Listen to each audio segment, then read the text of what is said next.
Why doesn't it go get quota? Okay, are we live? Yes, we are. Go ahead. Nice. I used to say, is this thing on? Is this thing on? You want to? Yes, it is on. Tell us Yes, what's sorry, going on yes, here. I- Anton. Tell us, please. It is on. We are on air, and moreover, Tim, we are 2 minutes early today, which we've never done in our life. We've So never we been have a early in our moment lives, of listeners. This is Reflection great. on that fact. How come we are early, not late? Why are we early? We are, dramatic pause, well prepared this time. It only took us 4 years to become well prepared. One time.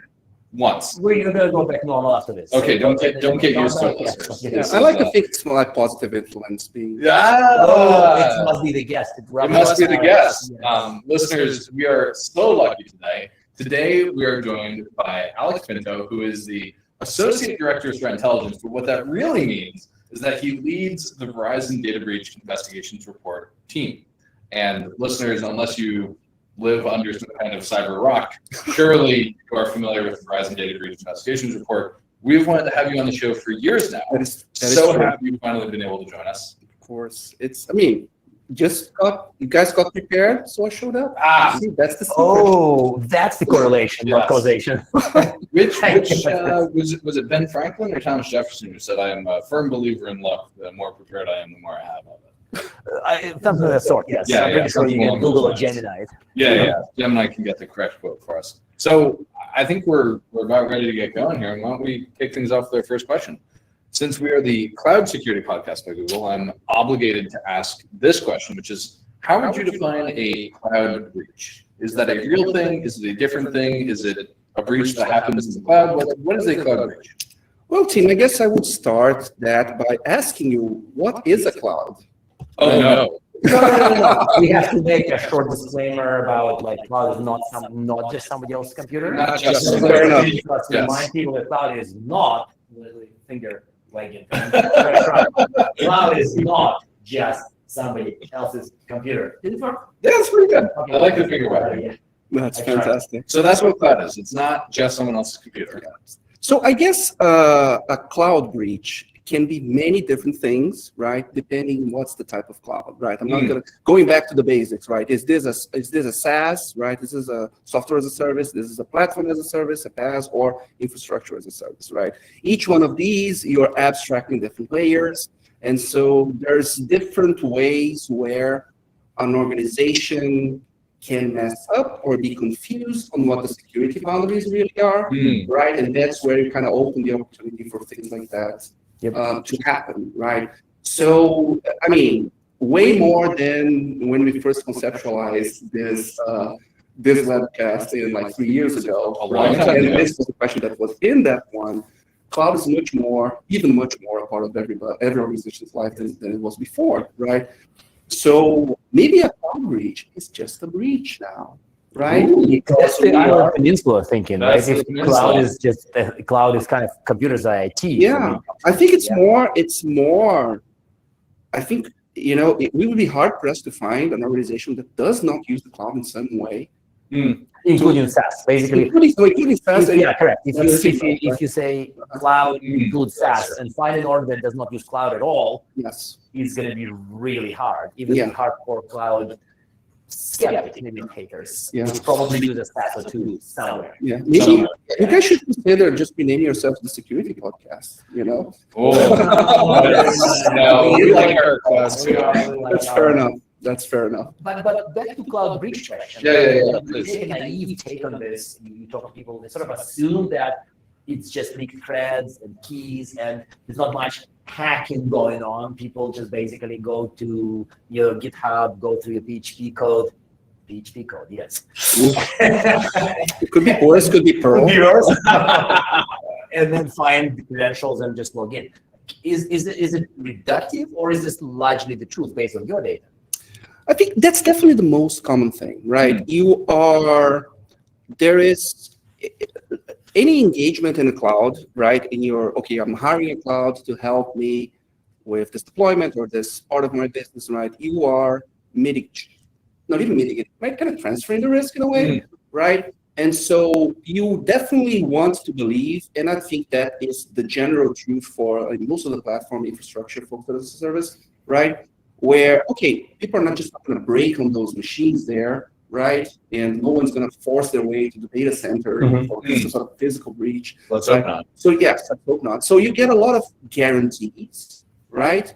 But then really, like what I mentioned before, the squishy parts become your interface with that cloud service, right? And the most common way of interfacing with those, I would say, I mean, I'm not going to make too much of a general statement, but it ends up being API key, credentials, or something like that, right? So that's definitely the most frequent kind of thing we're going to find when we're trying to. I was talking to someone. I know you're going to bring it up, right? The kind of all the things that happen around Snowflake, right? I was talking to. I wasn't sure I was going to name them, but sure. I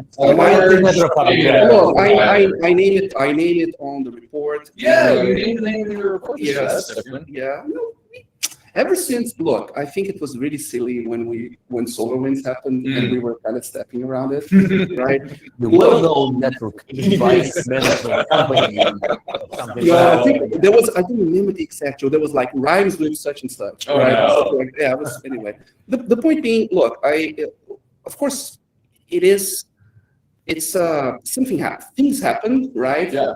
And it's important to kind of be able to give it as an example, not as an example as, oh, they should be, no, because I think they did almost everything right. That's kind of the interesting take here, right? That's a spicy take. That is a bit of a spicy take. The customers, though. Here's the thing, right? I was talking to someone about this, right? And you're saying, okay, what does the breach like? So they were telling me that they actually like understanding how Snowflake set up. They put so much effort in like really segmenting and making sure like the virtual environments were, I mean, there was no chance by design architecture that the data would leak between customers. They did such an amazing work, but then, oh well, I guess we didn't quite enforce MFA, or it was fairly easy to disable MFA in some scenarios, right? And that's kind of what happened there. And so it was credential driven, but it was the thing that I think it's important for folks to understand. There was no material weakness on the way Snowflake was operating, right? And should everybody be enforcing MFA? 100%. That's the first thing they turned on, and I hope everybody got the message. Yeah, that's the MFA now. Yeah, on their environments, right? But what I'm trying to say is that there is a degree of luck here or unluck, if you think about it. There's right? Yes. As in, okay, we got all these credentials from all these services over years and years and years and years of infrastructure operation, right? And so, which one are we going to pick today to bother? Oh, look at all these Snowflake creds here. Yeah. Let's build the tooling. Let's build a way to spray those passwords, right? And it's what you got, right? But any other service could have had the same. You don't think they maybe should have detected that this was happening? Well, you're kind of close to. I think we're entering the blamey parts, stormy parts. Okay. I don't know. I was going to say I don't know their conditions. I don't know. You know, I cannot make any informed, you know. I think there is. It's a tough one. There's a similar opportunity for abuse in all of the different cloud services. Yes. Right. A lot of the work that we did on this year's DBIR, right? We worked very hard to gather contributors that had a lot of like influence and knowledge and data on kind of the infrastructure and the marketplace, right? Just to really understand how bad it was. It's bad. It's bad. And so many, you know, like web application tokens, the GWT tokens, and API keys for every single thing under the sun, right? They're readily available. It's just someone needs to go there. Okay, today I'm gonna bother this service, right? And they'll likely have some fairly good success. Right? So this is like a kind of a first depressing take of many we'll make. Yes, listeners, this is not an uplifting episode. But let me then go down from that point. Okay. So a lot of stuff, I admit, this is the recording, this is the second day of RSA, so I only skimmed DBIR, I haven't read it end to end. As long as you don't give it to an AI to summarize, I'm fine with that. Listeners, there's a footnote in the DBIR that we were talking about before things started that says, this report is for human beings to read. It was written by human beings. If you're an AI, stop reading. So if you're an AI, stop listening. Yeah, it doesn't work though, but at least I tried. Yeah. The point I want to make is a lot of the report does read a little similar to the previous year, which reads pretty similar to the previous year, which brings us the groundhog nature of our industry. So let me ask you straight, like what parts are not a Groundhog Day redux, whatever? Yeah, well, look, here's the thing, right? Everything changes very slowly until it suddenly changes very fast, right? Yeah. And so you can clearly see, like ransomware was a quote unquote success story. Let's be many quotes around that. Many years in the Oh, the attackers? Yes. Right. And so many years. You can trace the growth from like 2018, right?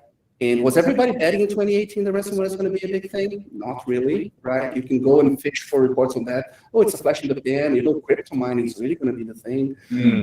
But I guess the way to understand the kind of the cybercrime, especially the cybercrime, right? Espionage is also going to have a lot more nuance, right? Much more mission driven. They will be looking for something specific. They'll do whatever it takes to get it. But in a world where I'm looking for the currency, right? It's always going to be about optimizing how you get that money. What is the most efficient way to monetize, right? Yeah. And kind of what I see, ransomware again. The problem is that we're kind of in a local maximum. If you think about the huge function of all the bad things that can happen, when you talk about ransomware, when you talk about business email compromise as well, which is those are by and large the most efficient ways to impose a loss on a company, right? As in there's a direct transfer of currency between the victim and the threat actor, right? So as a weird detour, sorry for interrupting, I had this debate with somebody probably before 2018 about ransomware being a flash in the pan, and I eat a lot of ground meat because of that later. But my argument was that it's a little too risky for the attacker to deal with the victim because that discussion was before cryptocurrency. I was going to say, it was more like 2015. And I felt like I had a good argument. If you go into criminal business, you should go into credit card stealing and not into ransomware. And of course, I was proven absolutely wrong, but because of cryptocurrencies. Look, yes. I was going to say, yeah. But if not for cryptocurrencies, I may have been right. It's impossible to disagree with that take. And I also feel very strongly. I'm not the one making the statement, but if you look like, when did cryptocurrency get popular? You draw a vertical line there against our chart of ransomware growth, you might learn something interesting. Is it the case of correlation being correlation? Yes. I don't know. Yes. I'm very unpopular at Thanksgiving dinners in San Francisco because I will tell you how much I hate cryptocurrency. I mean, Well, it's don't a get me really started. good tool for ransomware support. It's a great tool for ransomware support. It's a great tool for money laundering. It's a great tool for stealing retirement savings from old people. It's awesome. We love cryptocurrency. Yeah. For these reasons. For these reasons. Yeah. But to get back to your question, Please. right? The if you think about the outcomes, the kind of the ends, right?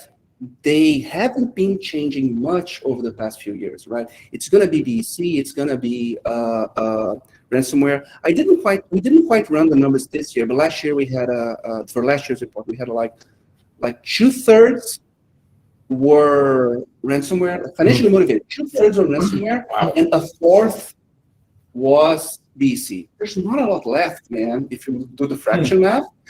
DEC leading to people transferring money. Correct. Yeah, That's kind of DEC no compromise just for the audience. This is no compromise leading to somebody voluntarily transferring money to the criminals. Yeah, like and DEC leading to that. correct. And there's even like even a step before that, right? The pure like pretexting, right? You didn't even compromise somebody's email. You just like literally pretended CEO at company at Google, it's not at Gmail again.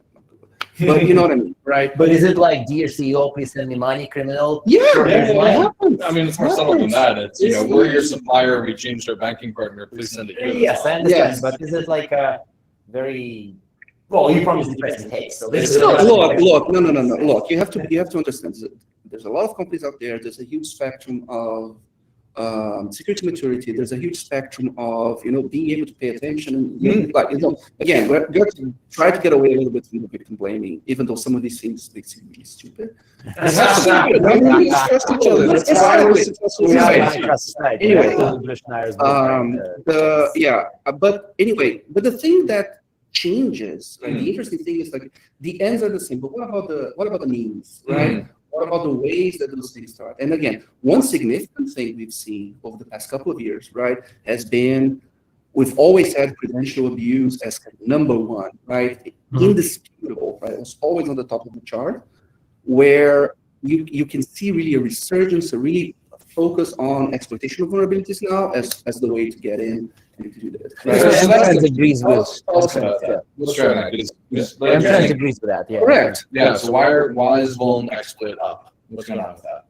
I mean, let me take a If step you back. don't know, nobody knows. No, so this goes into investigating the mystique of the attacker. What are their intentions, right? Why would they be shifting tactics like that? Yeah. But it's something that everybody has observed this, right? You saw the huge growth in things like file server-like vulnerabilities, like Move It as an example.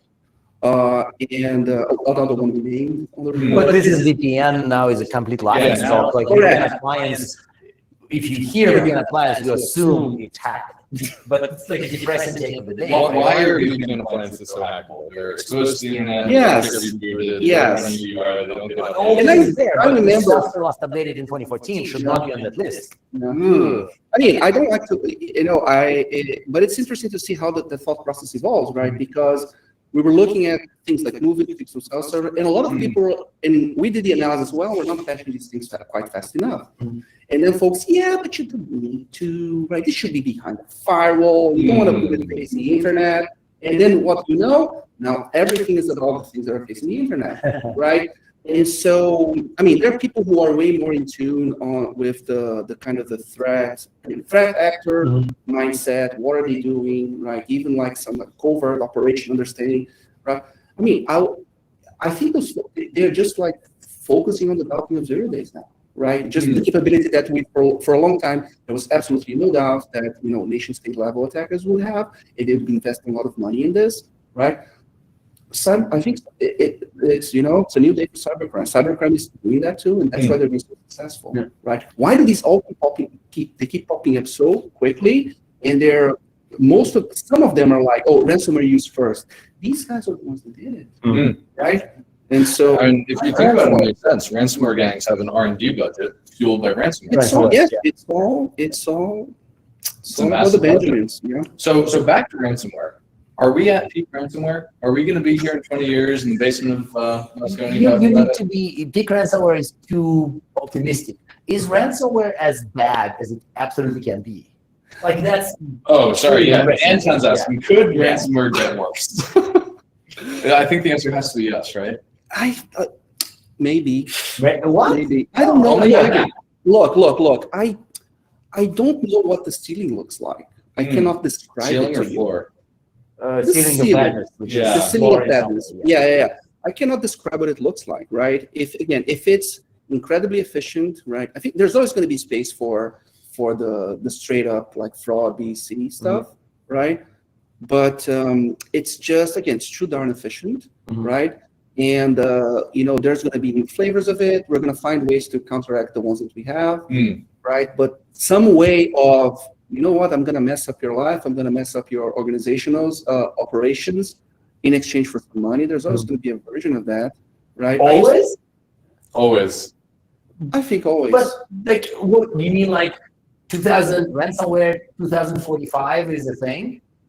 Look, maybe it's not going to be the files on your computer. Maybe it's going to be like, okay, your AI double in your quantum pocket drive is not going to talk. It only replies to you in Hindu unless you get $20 galactic bucks. You don't know how that's going to, you know what I mean? Someone messing up your life for money. I think there's always going to be a flavor. I'm pretty sure that's one of those very recent episodes of Black Mirror. That was effectively brain implanted ransomware. Not to give spoilers. I didn't watch that one. Oh, I'm glad. You should watch it. It's very good. It's depressing. It's depressing. I think we reached. I'm going to teach depressing take. I don't know. Let's shift gears away from ransomware. We'll be here for 20 more years, and talk about something else that'll be here for 20 more years, which is AI. Okay. So how has AI changed in the breach report, other than giving us opportunities for For less. funny For footnotes? footnotes. Yeah. So Did you write it with AI? absolutely not. Absolutely not. Absolutely not. And I mean that in the Well, nicest spell possible checker way. you did use. Come on, man. We got him. Look, actually, I have some very good copy editors, okay? Human copy editors as well. Use a spell checker. Right. Listeners, this is gotcha journalism. I actually, it's funny you say that. I revolted at like Gemini, right? Oh. Asking me too many questions. Do you want to summarize it? You know what? I'm going to just turn the whole thing off. And then I turned the whole thing off, and I wouldn't get spell checker anymore. Like, sneaky bastard. Now I have to turn it back on but anyway, sorry, that was not what you asked. No. So how is AI changing? So so there's always been a fair amount of machine learning in the way that we build a report, right? So a lot of the we don't use it. We use it less than I would like to for like the data intake, right? But again, our experiments in kind of doing that at scale have had some very mixed results as of today. And it's more important for us to be right than to be fast, if that makes sense, right?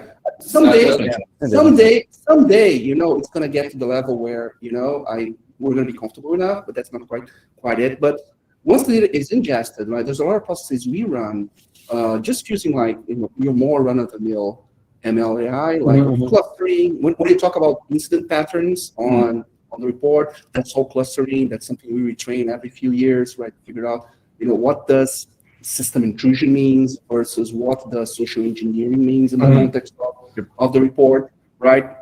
We also do a lot of, and again, this is nothing like LLM driven.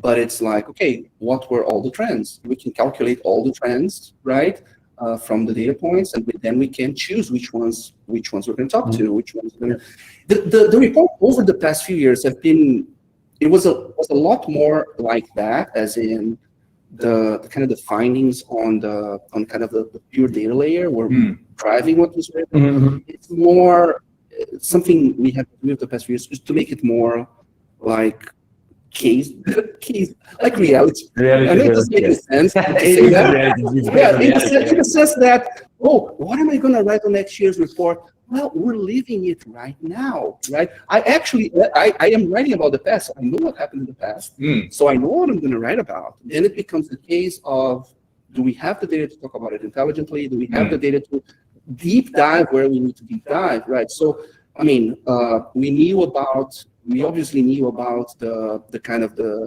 large scale like credential abuse case, right? And I'm not mentioning them right now. We knew about that like mid-year, and so like, okay, guys, we really need to get a lot of folks with insight on InfoStealer because we really need to write about it. This is a big thing people are interested in. They want to listen how bad the problem is, right? So I'd say there's a lot of like editorial newsroom energy in the report right now, as in this era of the report, right? To really try to, okay, these are the things that are going to come up. These are the things that people are going to say. These are the things that like boiling in the edge of people's perception of how good or bad it is, right? And we have the opportunity to make it tangible for them, right? To give them a number they can point to. Okay, this, agree or disagree, as in, this is simple good, this is simple bad. Okay, someone's taking a stand, and someone's saying, okay, this is how we should think about this specific problem. But do you think that the question kind of was more AI specific, but I want to wear a naive vendor hat and say that, do you think that you would see it in the data if any AI on the side of defenders is making an impact? Okay. That's a completely different question. That's a completely different question. The reason I'm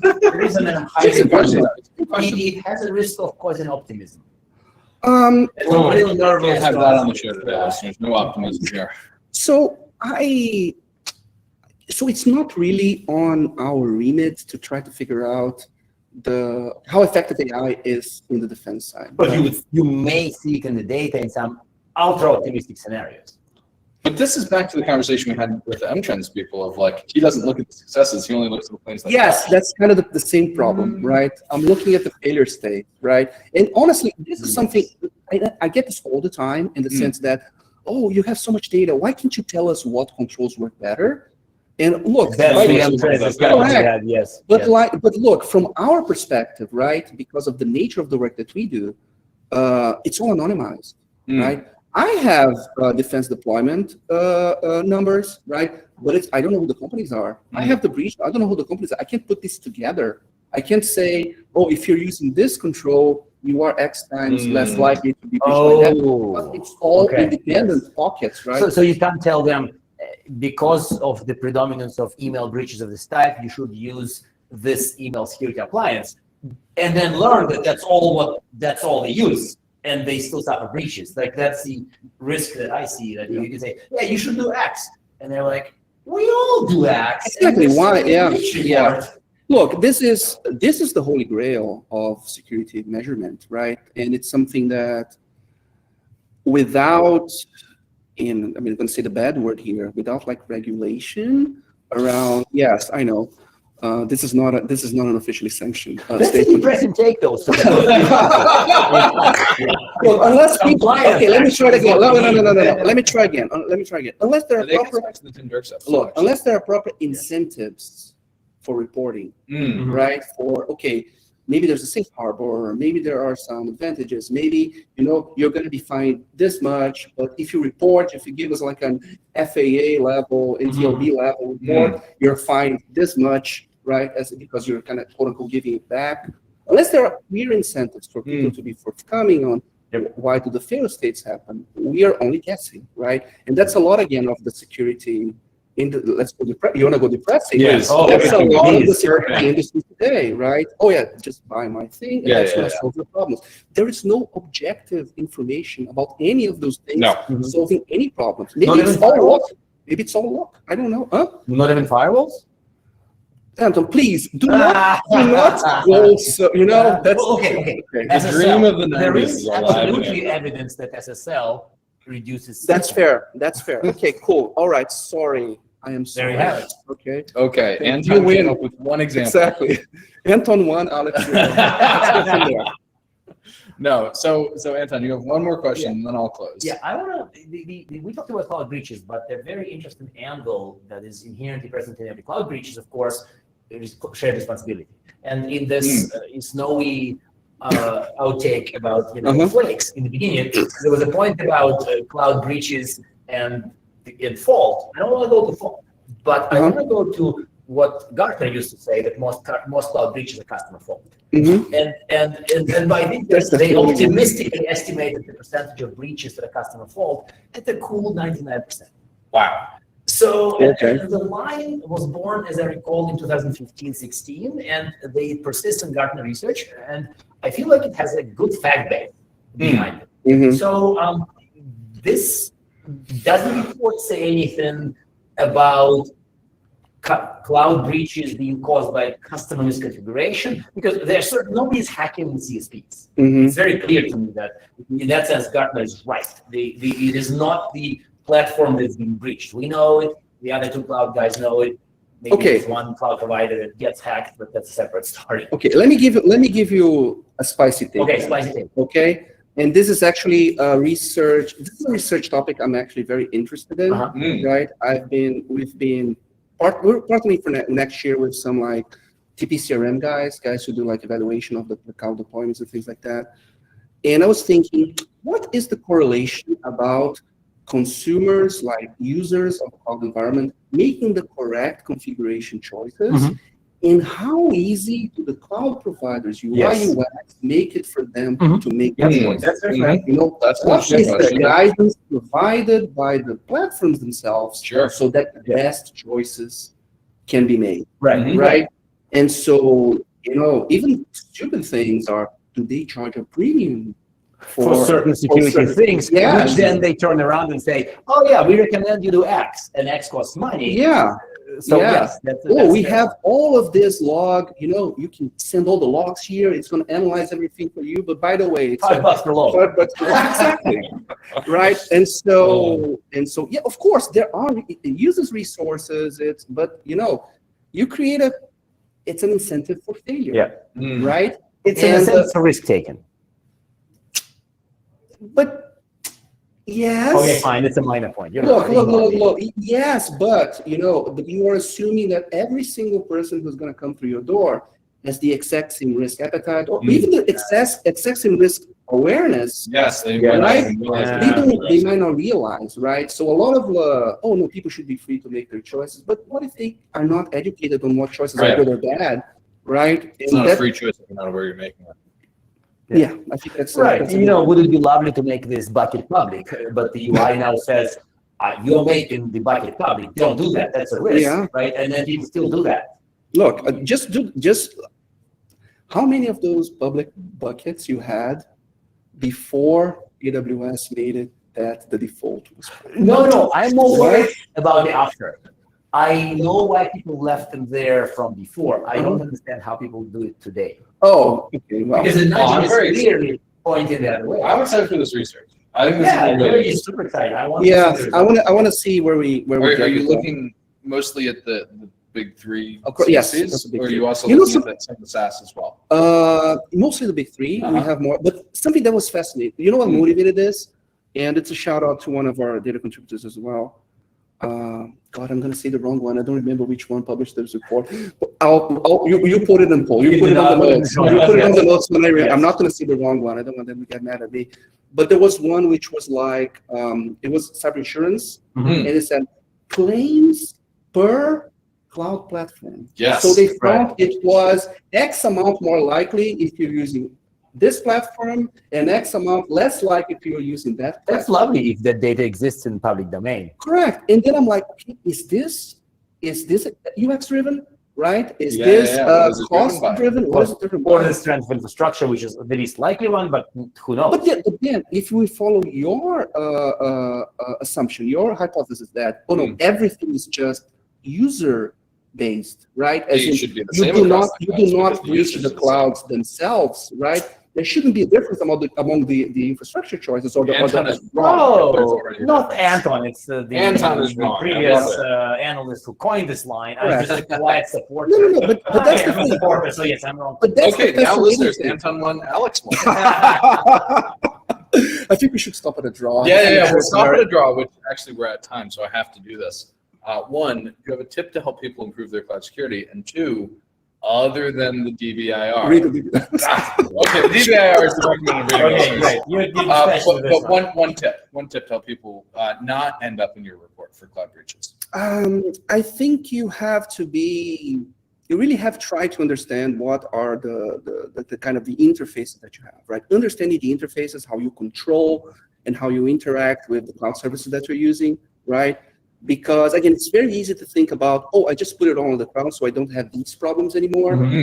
There are new problems, and if you think there are no new problems, you mean you haven't found them yet. Yes. Right? You just change the shape of your risk rhombus. It's a different animal now. You have to figure out where your new kind of risk leverage points are, because they exist, right? It could be something as simple as the credential stuff we were talking about, enable FA across the board. Some solutions are very, very simple, right? But you kind of have to understand what the shape of the interaction, right? The shared, the Fable Cloud Security Alliance, the shared responsibility model, right? Where does your responsibility end? Where does the other one start? If you don't have a good grasp at that, like you're just like rolling the dice every day. Totally. You're gonna open the newspaper. Oh, did I win the vendor lottery? You may, correct. You may, all right. Well, this was thoroughly depressing. I aim to be surprising. Yes. Listeners, let us know what you thought. Alex, thank you so much for finally joining us. Of course, it was. Let's not have it be another 4 years before you come back. Oh yeah, let's not. And do read DBIR. And do read the DBIR as a human. Yeah. After you're done, AI, stop it. After you're done with the DBIR, go check out the entrance. It's pretty good. That's so nice. Yes, check out Untrends too. Awesome, Alex. Thank you so much for joining us today. Of course, thanks for having me.